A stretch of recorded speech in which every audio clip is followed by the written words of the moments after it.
Very interesting. Have you ever heard the saying, as above, so below?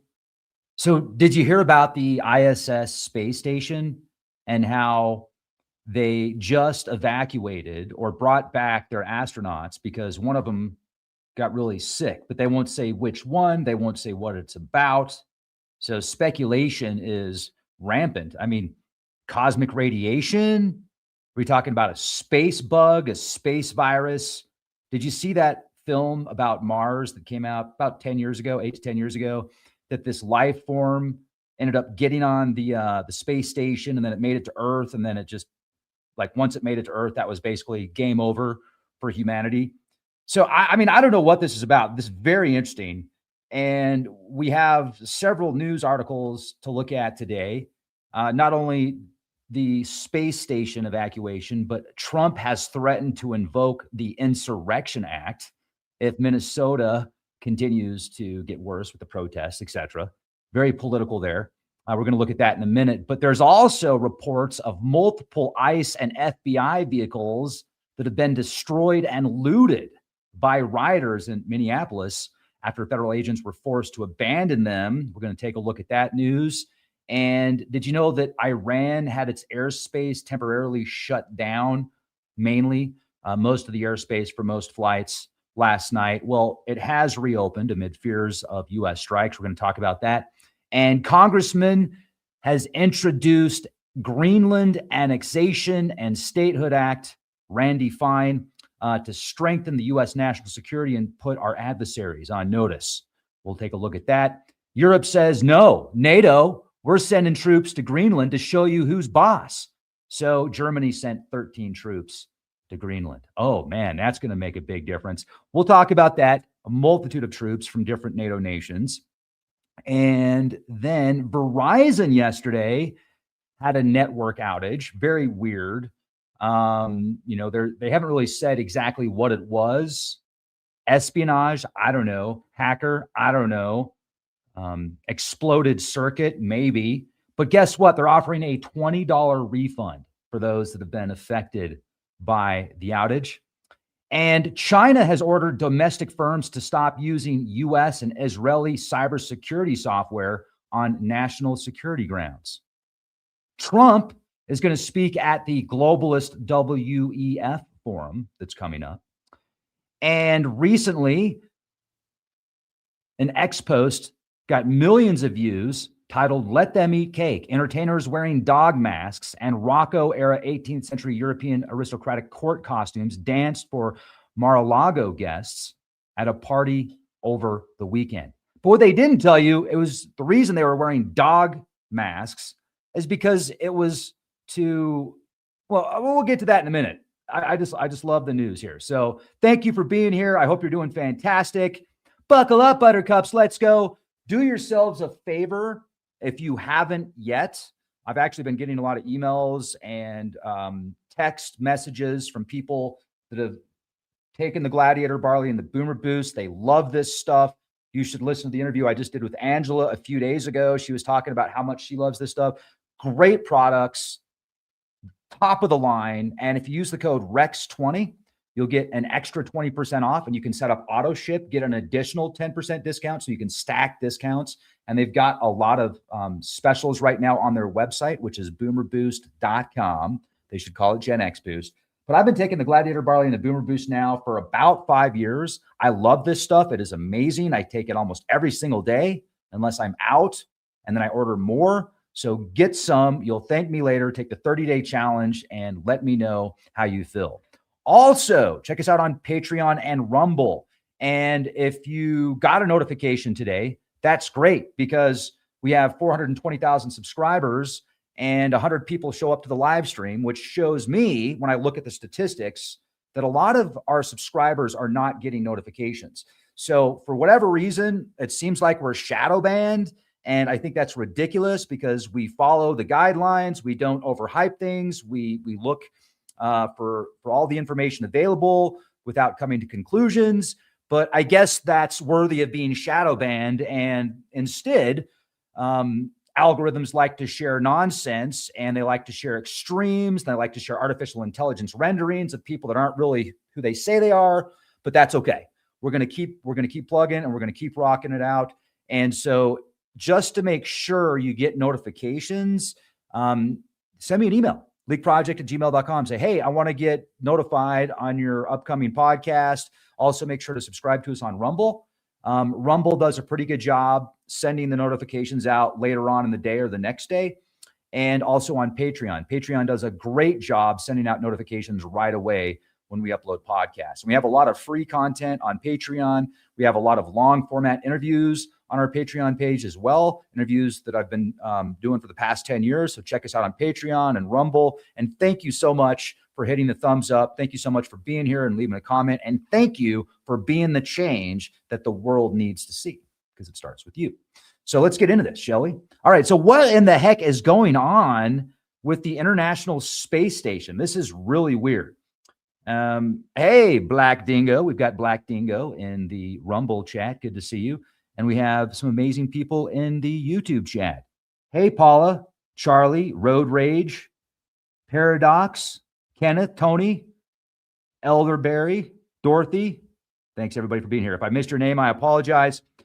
But let's get into the news. So over the past several days, a series of seemingly disconnected events, from space flight emergencies to domestic unrest, cyber restrictions, Arctic militarization, have revealed a broader pattern. Governments worldwide are operating in crisis response mode across multiple domains at once.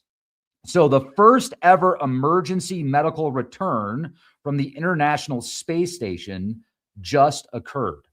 You can read about this. Well, let's see. Man, I've got so many tabs opened up here. So yeah, Sky News. Go to Sky News. For the first time in the history of the International Space Station, astronauts were forced to end their mission early and return to Earth due to a medical emergency. A SpaceX Crew Dragon capsule unlocked ahead of schedule after one crew member developed a condition that NASA flight surgeons determined could not be adequately diagnosed or treated in orbit.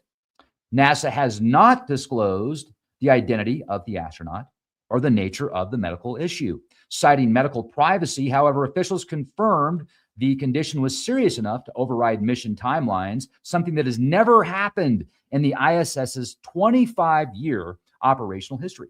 The crew splashed down safely and was transported directly to medical facilities for evaluation. This incident underscores the limits of long-duration human spaceflight, even with advanced monitoring systems, and arrives amid increasing concern about astronaut health as agencies plan longer missions to the moon and Mars. So what do you think it is? I want to read in the comments what you guys and gals think that could potentially be the cause of this astronaut or this entire crew that had to return. Are you buying the official narrative? If you are, like, what do you think they got? Like, do you think they got the flu? Do you think that they're having some type of, what do you think it is? And let's take this to the sci-fi for a minute. What if it's some type of space bug? Now that's super spooky. Or what if it's from increased cosmic radiation? That's also not good. So whatever the case, I hope everybody's going to be okay. And I really hope that it's not a space alien bug that has now made it to Earth and makes it out of quarantine. Let's hope not for that. But let me read your comments. Oh, yes, that is one of the theories. One of the theories Hannah brought up, my guess is she's pregnant.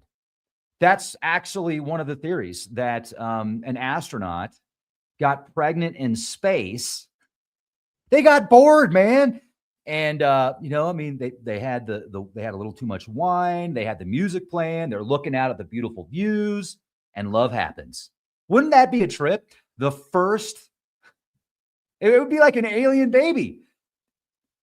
Conception happens in outer space, but then you'd have to be born in outer space, wouldn't you?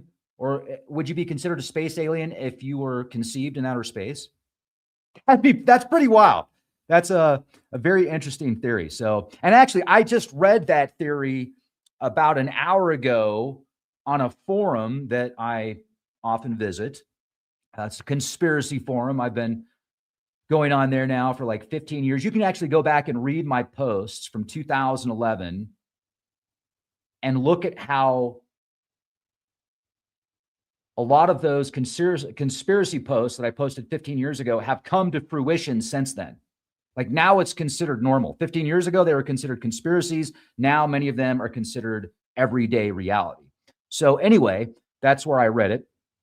You got to take everything you read there with a grain of salt, obviously, because there's a lot of crazy stuff on there, but there's some exciting news and some very interesting views on that website. So anyway, potentially we could have the first space alien baby born on Earth, but made in space. Okay. In other news, domestic unrest in Minnesota and Trump's Insurrection Act warning. Meanwhile, on U.S. soil, tensions escalated sharply in Minnesota, where protests erupted following two controversial ICE-involved shootings. I heard somebody just got shot in the leg yesterday from an ICE agent. So these ICE-involved shootings during federal immigration operations in Minneapolis, demonstrations quickly grew confrontational, with federal officers reporting assaults, projectiles, and coordinated resistance. Now, we are in a situation in the U.S. politically where the division between people, I don't think has ever been greater. I think we're at an extreme polarity right now, and I think it's going to get worse. I think it's going to get a lot worse. And unfortunately, with all of this division, it's ripe to break down the overall archetype of the United States of America. It's ripe for that because civil war could be a reality. Now, let's hope not. And I don't think it's going to be like the Civil War that happened before. I don't think it's going to be that violent and bloody, but I think that politically and financially, it could get very, very sketchy. So be prepared, not scared, and do not fall for the political propaganda to divide you and your family and friends, because there are people in the world that would love to see this nation go into civil war, because if outside nations can't destroy us, what about being destroyed from division? It would be a lot easier for other nations to come in and overtake and battle the U.S. if the U.S. was fighting itself. So be prepared, not scared, and use your mind, use your head. Don't let social media posts turn you into a psychopath. So President Donald Trump responded publicly by warning that if federal officers continued to be attacked, he would consider invoking the Insurrection Act, which is a rarely used statute that allows the president to deploy active duty military forces domestically. Trump framed the unrest as an organized attack on federal authority rather than spontaneous protest, arguing that state leadership had failed to maintain order. Minnesota officials strongly rejected this characterization, warning that military deployment would escalate rather than calm the situation. As of now, the Insurrection Act has only been invoked, or it has not been formally invoked, but it was invoked in 1992 during the LA riots. The threat alone represents one of the most serious domestic escalation warnings in decades. And there's also claims of destroyed ICE and FBI vehicles. Let me see if I can pull that up for you. Here's a post from Nick Sortor. Share this with you. So according to this post, breaking, multiple ICE and FBI vehicles have been destroyed and looted by rioters in Minneapolis after federal agents were forced to abandon them.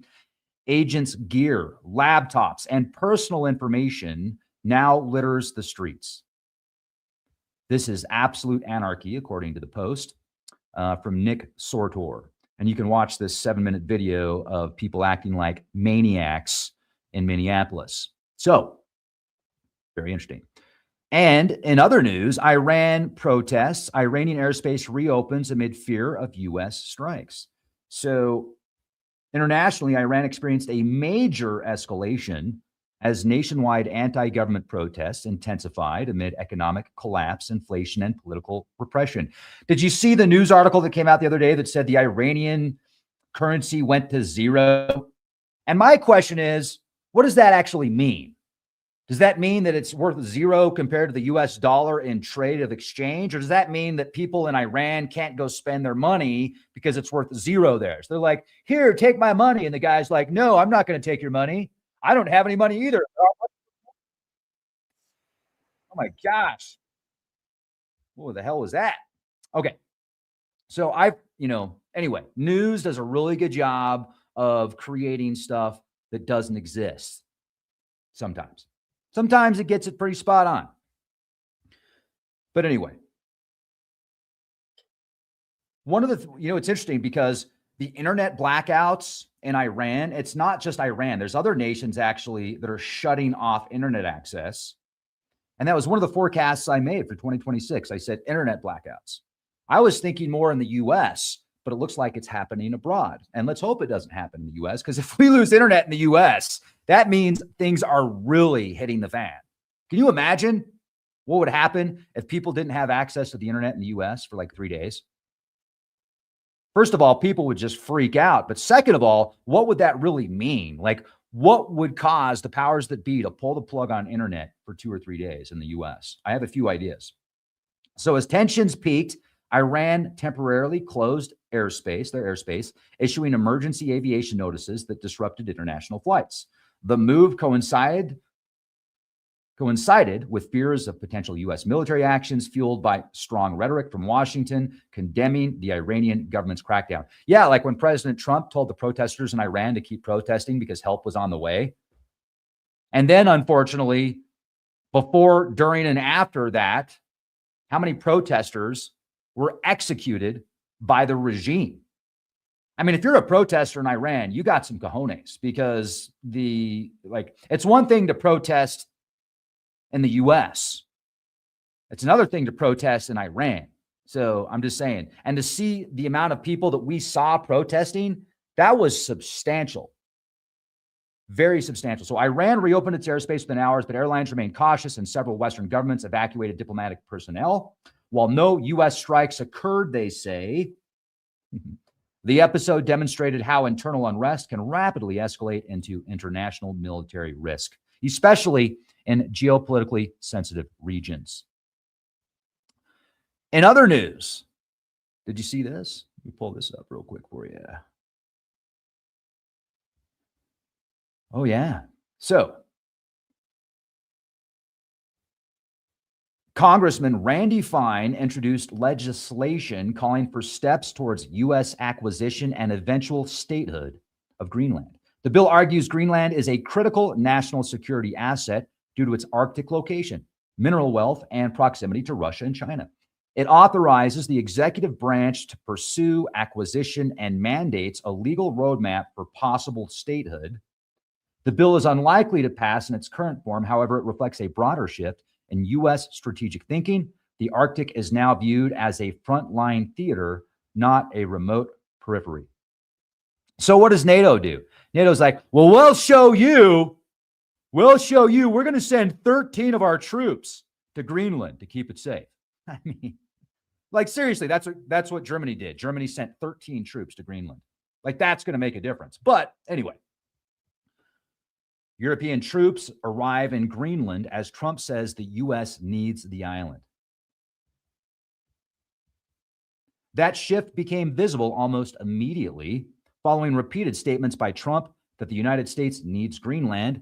European military personnel began arriving on the island. Denmark, which governs Greenland, coordinated the arrival of small NATO contingents from Germany, France, Norway, Sweden, the UK, and the Netherlands.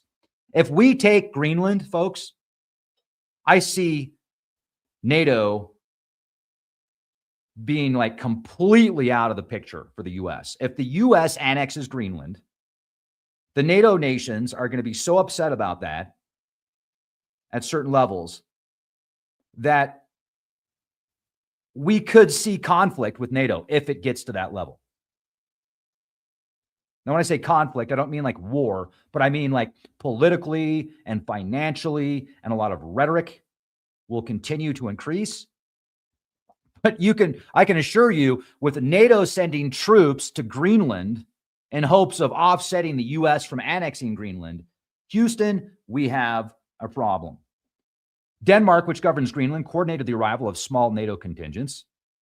Denmark already maintains a permanent military presence, and the US continues to operate from Pitifik, the Pitifik Space Base, which is still the symbolism.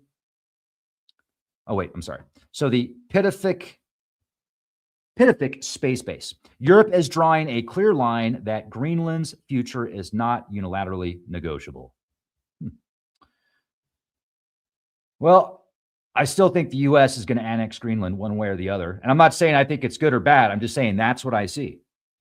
And it doesn't really matter what I think. People that live in Greenland, it should matter what they think. People that are born in Greenland, it should matter what they think. But anyway, let's get back to other news. A major Verizon outage exposes infrastructure fragility. So yeah, I've got Verizon. Yesterday, I noticed that when I was first trying to use my phone, it kept saying that no network was connected. I wasn't connected to a network. And then, I do a podcast. I go on a 30+ mile bike ride. It was a bit nippy yesterday, and the wind was right on me. I did like 32 miles yesterday. I wanted to do 40, but I was a wimp. And I get back and I have no messages still on my phone. I'm like, this is kind of weird. And then about 6:30 in the evening, around 6 o'clock, 6:30 in the evening, all of a sudden I start getting all these texts from a whole bunch of different people at once. And I'm like, oh, weird. So something happened with Verizon yesterday. I don't know what happened. And speaking of godlike productions, there was a post. I wish I would have clicked on the post. I just saw the headline. It said, something's going on at Verizon. There's all sorts of people there, and we don't know what's going on. I should have clicked on the link and read it more, but I had stuff to do. But anyway, back in the US, millions of Americans experienced a stark reminder of infrastructure vulnerability when Verizon suffered a nationwide wireless outage. For much of the day, customers lost access to calls, texts, and mobile data, with phones displaying SOS only. Emergency services issued advisories, and the Federal Communications Commission opened an investigation. Verizon has not disclosed a root cause and stated there was no evidence of a cyber attack, though many experts note the outage resembled large-scale network core failures seen globally in recent years. The incident highlights growing concerns that telecom infrastructure is both a civilian necessity and a national security vulnerability. Now, according to Verizon, check this out.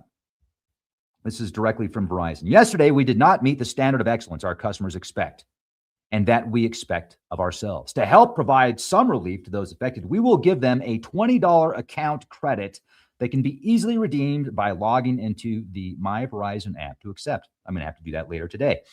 It's $20, man. On average, this covers multiple days of service. Our business customers will be contacted directly about their credits. Interesting. I wonder what it really was. It was just a space glitch. It was a little space glitch, little fuzzy math. Okay. In other news, it's very interesting and very telling, in my opinion. China orders firms to drop U.S. and Israeli cybersecurity software. I wonder why. Those concerns are mirrored overseas. China ordered domestic firms to stop using U.S. and Israeli cybersecurity software, citing national security risks tied to data access and foreign surveillance. Really? Affected companies reportedly include major Western cybersecurity firms, while Chinese regulators push replacements from domestic providers under China's long-running technology self-reliance strategy. Markets reacted immediately, with affected stocks dipping on fears of lost access to one of the world's largest enterprise markets. This move fits a broader global trend. Cybersecurity is no longer just about protection. It's about sovereignty. Yes, cybersecurity sometimes should be called cyber espionage, in my opinion, depending on the circumstances, obviously. But that is very telling. And that shows me that China is ready to start doing things on their own. China, there was the news that they were going to get a bunch of the chips from NVIDIA that were super high-end chips. And then they said, no, we don't want those chips anymore. We're going to make our own. And then China's technologies and their cities and their infrastructure and their surveillance networks. Wow. Also, how about China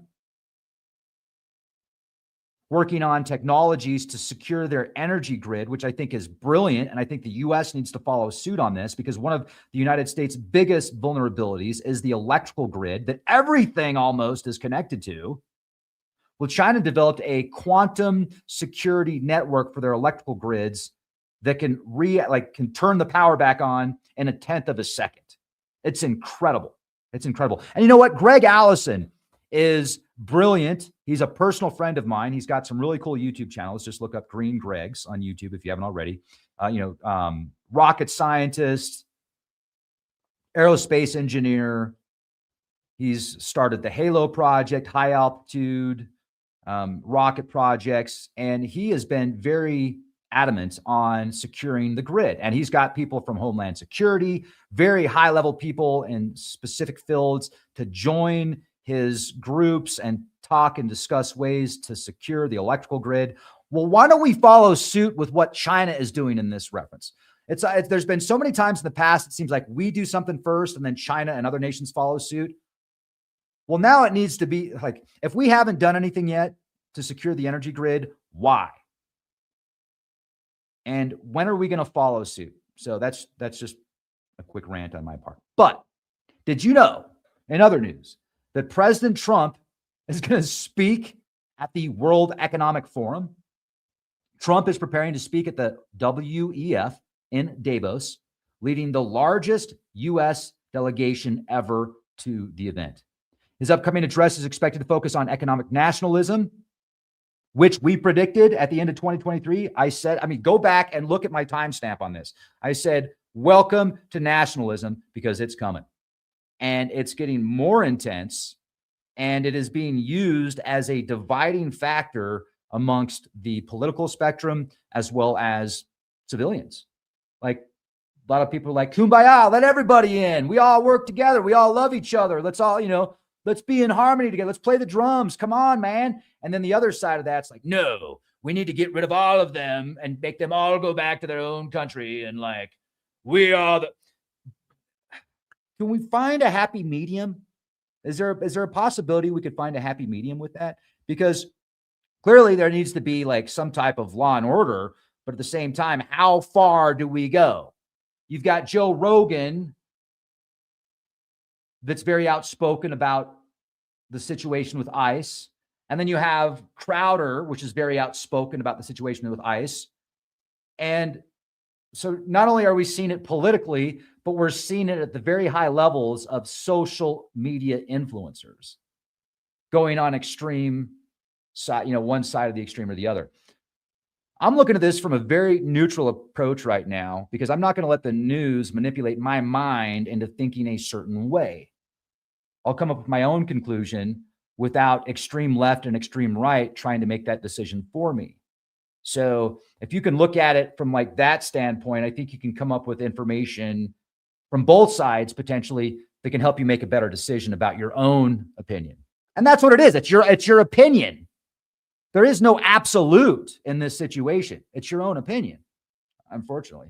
And I'm not anyway, so we can talk about that more later. But something else that I wanted to talk about, which is, so did you see the footage of the Mar-a-Lago dog mask gala? So there's this video of people dancing around with dog masks, and the post makes it look like it's just some, extreme luxurious party. And these people are dressing up like dogs because they're just, that rich and they're that weird. But it was about the American Humane Society's Hero Dog Awards. So no wonder they're wearing dog masks. It's not like some weird Halloween party for the super rich where they're going into some Eyes Wide Shut type thing. It was for the American Humane Society's Hero Dog Awards. Hello. See, that's like the media. They're really good at manipulating people. They'll take a little piece of information, they'll smear it all over the news, and then they'll come up with their own headlines to get people to follow that narrative. And then millions of people will think that there's some eyes wide shut party going on, when in reality, it was the American Humane Society's Hero Dog Awards. Hello. So finally, a cultural moment unexpectedly captured global attention at a charity gala held at Mar-a-Lago. Entertainers dressed in Rocco-era aristocratic costumes and dog masks danced among guests. The event was the American Humane Society's Hero Dog Awards, a fundraiser honoring service and rescue dogs. However, short viral clips stripped of context sparked widespread online mockery, with critics calling the visuals dystopian and surreal. Look at those billionaires wearing dog masks dancing at Mar-a-Lago amongst themselves while we work for $30 an hour flipping burgers. People make $30 an hour now flipping burgers, and they bitch about that. Yeah. So, like, I make less than that doing podcasts. Maybe I should flip burgers. But anyway, that's a whole other podcast. Hello. When you've got 420,000 subscribers and 100 people show up in the live chat when you do a live show. Anyway, but they'll have 1 million views if it's an artificial intelligence rendering of somebody that's famous that's making up bullshit. That'll get 1 million views, even though it's against policy. But those that follow policy, I will not assimilate. I will not assimilate. So with all of this going on, astronauts returning from the space station because one of them could potentially be pregnant, or it's a space virus, alien virus, one of the two, maybe. The Insurrection Act, Venezuela, Maduro gets captured with sonic weapons and special forces. Cuba could be next. Colombia could be next. Talks about, special operations in Mexico. NATO sending troops to Greenland so the U.S. won't annex it. The president of the United States threatening governors, then governors sending back, this whole situation, it's wild, folks. We live in the twilight zone. So I hope you're eating organic popcorn, non-GMO. Because it's like a reality TV show right in front of us. And on that note, thank you for watching. Have a beautiful day. Hit the bell. Be well. And Kat, it's great to see you. How are you doing? Kat says, we love burger flippers. So does my acid reflux. I appreciate all of you. And thanks for listening to my rants. It's like a bunch of people left when I started ranting. So I will keep that on the down low. We'll keep that on the down low.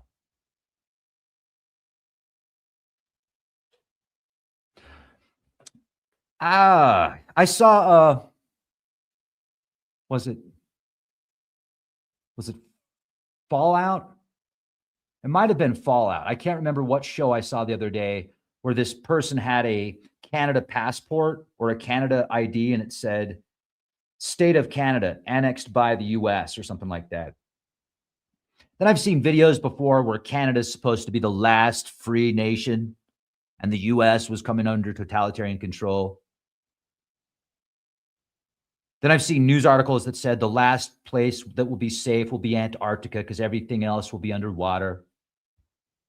Folks, we live in the twilight zone. So be prepared, not scared, question everything, be excellent to each other, be the change you want to see.